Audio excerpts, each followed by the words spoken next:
Our today's tutorial topic is bony orbit. Now, introduction of bony orbit. They are the pair of orbital cavities or bony cavities which contain the eyeballs and associated muscles, nerves, blood vessels, lymphatics, part of the lacrimal apparatus, and some quantity of fat.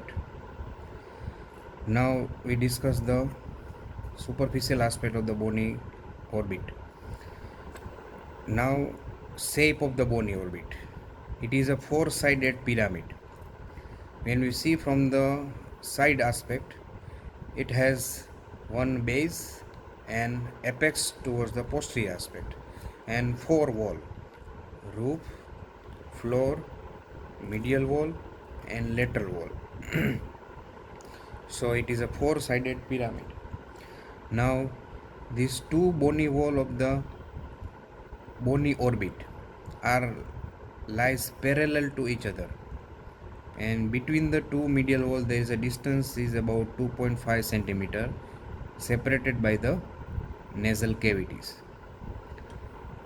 Now boundaries of the bony orbit. Before this we discuss some axial aspect of the bony orbit.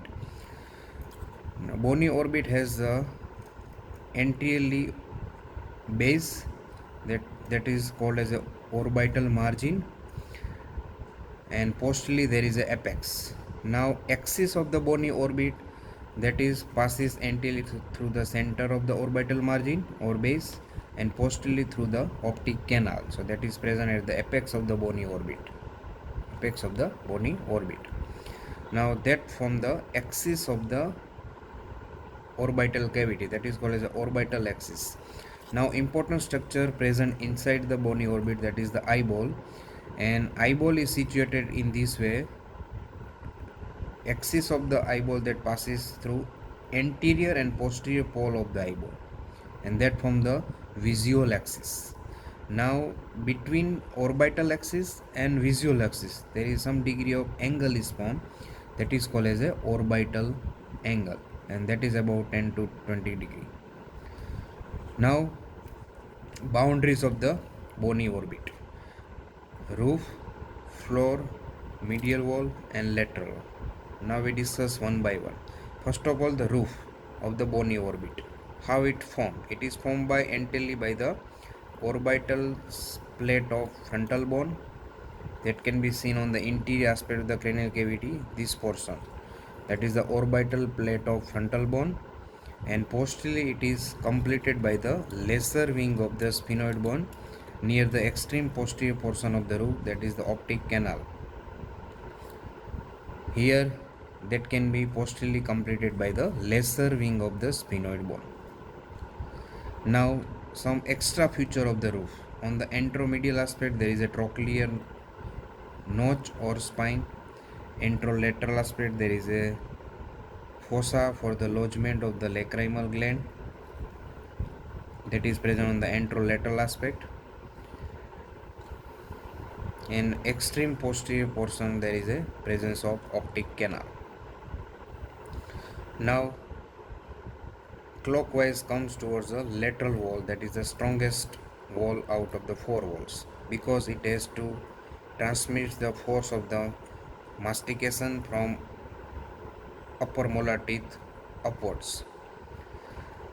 Now formation of the lateral wall from anterior to posteriorly. Lateral wall is directed backward and medially. It is formed by anteriorly by this orbital surface of zygomatic bone. Posteriorly it is completed by the greater wing of the sphenoid bone. So here interior aspect it can be seen, this one is the greater wing of the sphenoid bone. So posteriorly completed by the greater wing of the sphenoid bone, lateral wall. Now other feature: junction of roof and lateral wall, there is a presence of larger retort shape fissure, that is the superior orbital fissure. It lies obliquely situated at the junction of roof and lateral wall. Here it can be seen, this one is the superior orbital fissure, lies between the lesser wing of the sphenoid bone upward greater wing of the sphenoid bone below, and medially it is completed by the, or we can say it is formed by the body of sphenoid bone. So through superior orbital fissure, orbital cavity communicates with the middle cranial fossa. Now in the lateral wall,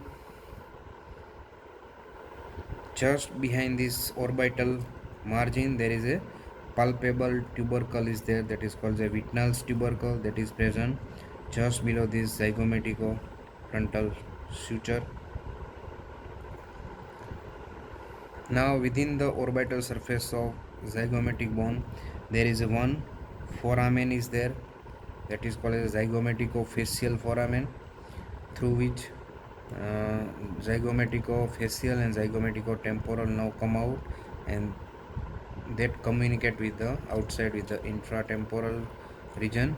Here the zygomatico-temporal foramen is open, and on the face lateral aspect on the zygomatic bone, the zygomatico-facial foramen is open. So this is about the lateral wall. Now come to the floor. Floor formation of the floor, that is medially formed by the orbital surface of maxilla bone. Laterally, anterolaterally is formed by the orbital surface of zygomatic bone. Posteriorly, floor is completed by the orbital process near the apex, orbital process of palatine bone. Now junction of lateral wall and floor, there is another larger fissure is there, that is infraorbital fissure, that communicate with outside with the infratemporal fossa here, and also the here there is a presence of pterygopalatine fossa. So through infraorbital fissure, orbital cavity communicates with posteriorly with two fossa, infraorbital fossa, and posteromedially there is a pterygopalatine fossa. On the floor there is another one feature can be seen, that is the infraorbital groove and canal, and this groove and canal open on the face just below the infraorbital margin, that is infraorbital foramen. Within the floor, junction of medial wall and floor, there is a near the orbital margin, there is a presence of rough impression that provides attachment to one of the muscle of eyeball. Now come towards the medial wall. It is the weakest of all four walls. It is formed by four bones anterior to posteriorly are the, first of all, that is the anterior lacrimal crest, part of frontal process of maxilla bone. Next to this one is the vertical ridge, part of the lacrimal bone, that is called as a posterior lacrimal crest. Next to this, orbital surface or plate of ethmoid bone, and posteriorly just in front of the optic canal is formed by the small part of the body of sphenoid bone. So at the junction of roof and medial wall, there is a extreme posterior portion of the roof, there is a presence of optic canal. Now junction of roof and medial wall, there is a one fissure, or we can say suture, that is the frontoethmoidal suture. There is a two foramina can be seen, that is the anterior and posterior ethmoidal foramina, that communicates with the inside with the anterior cranial fossa. Now anterior most aspect of the medial wall, there is a presence of vertical groove, that is called as a lacrimal fossa, that lodges the lacrimal sac, and that is present between the anterior lacrimal crest and posterior lacrimal crest. Anterior lacrimal crest is the part of maxilla bone, posterior lacrimal crest vertical ridge is the part of lacrimal bone itself, and this one is the lacrimal fossa. Now lacrimal fossa inferiorly continuous with the nasolacrimal canal, and this nasolacrimal canal open into the lateral wall of the nose. There is a presence of below the inferior nasal coca. There is a presence of inferior meatus. So within the inferior meatus, there is opening of the nasolacrimal canal, and through which continuation of the lacrimal sac, that is nasolacrimal duct, that opens into it. So this is about the medial wall of the bony orbit. Now structure passing through different foramina as well as structure attached on these different parts of the bony orbit. First of all, we discuss the orbital margin. This one is the orbital margin. It is a four-sided curved margin formed by this frontal bone, zygomatic bone and maxilla bone in equal third amount.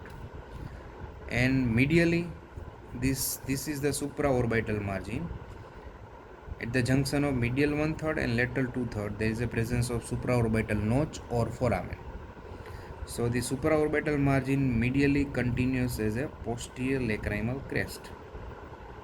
This one is the inferior or infraorbital margin formed by the maxilla bone and zygomatic bone in equal half, and medially it passes upward as a anterior lacrimal crest, part of the maxilla bone. So this is about the orbital margin. Now orbital septum, that is derived from periosteum of the bony orbit, and this orbital septum is attached at the orbital margin as well as this continuation of this supraorbital margin with the posterior lacrimal crest. So this provides attachment to the orbital septum. So now we discuss the structure passing foramina. Supraorbital notch or foramen provides passage of supraorbital vessels and nerve. Infraorbital foramen provides passage of infraorbital vessels and nerve. Zygomaticofacial foramen provides passage of zygomaticotemporal as well as zygomaticofacial nerve. Optic canal provides passage of optic nerve and its covering, that is meninges, and also the ophthalmic artery, that is the branch of the cerebral part of the internal carotid artery. Structure passes through superior orbital fissure. Now superior orbital fissure is divided into three compartments: superolateral, intermediate and inferomedial compartment. Superolateral compartment lies outside the common tendinous ring. This common tendinous ring provides attachment to the common tendons of the four recti muscles of the eyeball. So that form the intermediate compartment, and inferomedial compartment lies outside the or medial side outside of the common tendinous ring. Now structure passing through superior orbital fissure. Superolateral compartment, it provides passage of superior ophthalmic vein, then two branches of the ophthalmic nerve, that is frontal and lacrimal, then one cranial nerve, that is fourth cranial nerve, trochlear nerve, and one communicating branch of the recurrent meningeal branch of lacrimal artery. This structure passes through superolateral compartment of superior orbital fissure. Next to this, intermediate compartment provides passage of third cranial nerve, that is oculomotor nerve. Its two division, upper and lower. Between the two division there is a passage of nasociliary nerve, again branch of ophthalmic nerve. Then inferolateral to the lower division of oculomotor nerve, there is a sixth cranial nerve, that is abducens. There passes through intermediate compartment, and inferomedial compartment provides passage of inferior ophthalmic vein, and also it is related with the plexus around the internal carotid artery. So this structure passes through larger retort shape superior orbital fissure. Also, this orbital surface of lesser wing of the sphenoid bone provides origin of two muscles, that is levator palpebrae superioris and superior oblique muscle of the eyeball. Structure passes through inferior orbital fissure, that is infraorbital vessels and nerve, zygomatic nerve, orbital branch of the pterygopalatine ganglion, and communicating veins between the inferior ophthalmic vein as well as pterygoid venous plexus. Now, rough impression near the medial portion of the floor provides origin of the inferior oblique muscle of eyeball. Now, this trochlear fossa, trochlear spine provides passage of the pulley of the superior oblique muscle of the eyeball. This anterolateral aspect of the roof provides passage of or lodgement of the orbital part of the lacrimal gland. Now, Whitnall's tubercle provides attachment to the fourth structure, that is lateral palpebral ligament of the eyeball, lateral cheek ligament of the eyeball, ligament of the Lockwood, also called as suspensory ligament of the eyeball, and aponeurosis of the levator palpebrae superioris muscle of the eyeball. So these four structure attach at the Whitnall's tubercle.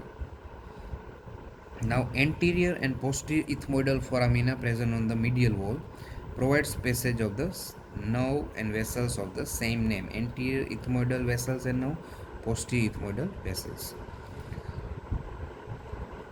And this lacrimal fossa provides attachment to the lacrimal sac as well as nasolacrimal duct. So this is about the structure passing foramina and attachment of the muscles of the eyeball. Thank you.